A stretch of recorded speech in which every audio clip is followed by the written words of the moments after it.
Great morning, friends. It's time for another story. Today I will be reading The Kissing Hand, written by Audrey Penn.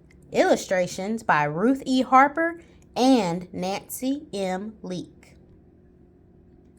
Chester Raccoon stood at the edge of the forest and cried. "I don't want to go to school," he told his mother. "I want to stay home with you.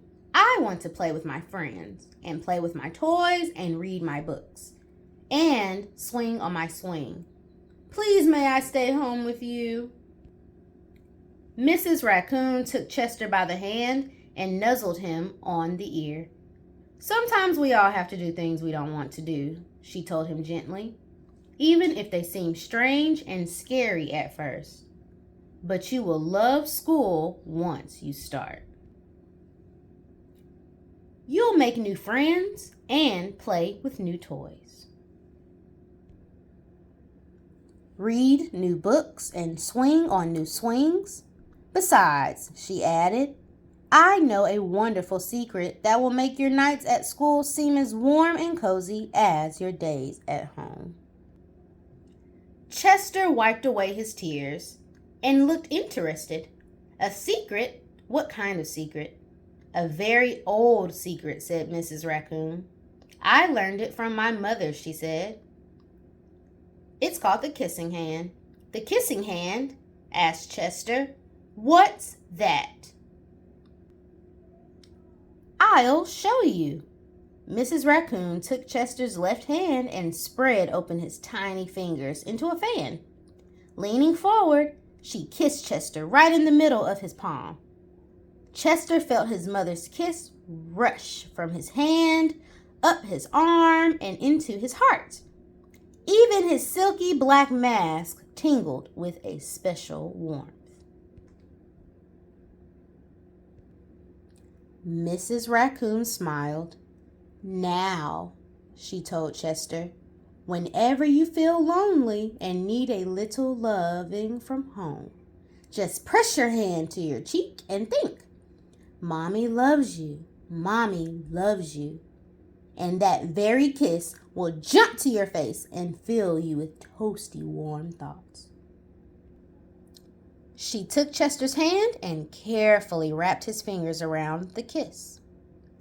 "Now, do be careful not to lose it," she teased him. "But don't worry when you open your hand and wash your food. I promise the kiss will stick." Chester loved his kissing hand. Now he knew his mother's love would go with him wherever he went, even to school.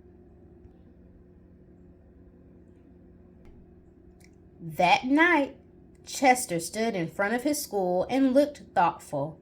Suddenly, he turned to his mother and grinned. "Give me your hand," he told her. Chester took his mother's hand in his own and unfolded her large, familiar fingers into a fan. Next, he leaned forward and kissed the center of her hand. "Now you have a kissing hand too," he told her. And with a gentle goodbye and "I love you," Chester turned and danced away. Mrs. Raccoon watched Chester scamper across a tree limb and enter school. And as for the hoot rang the new school year.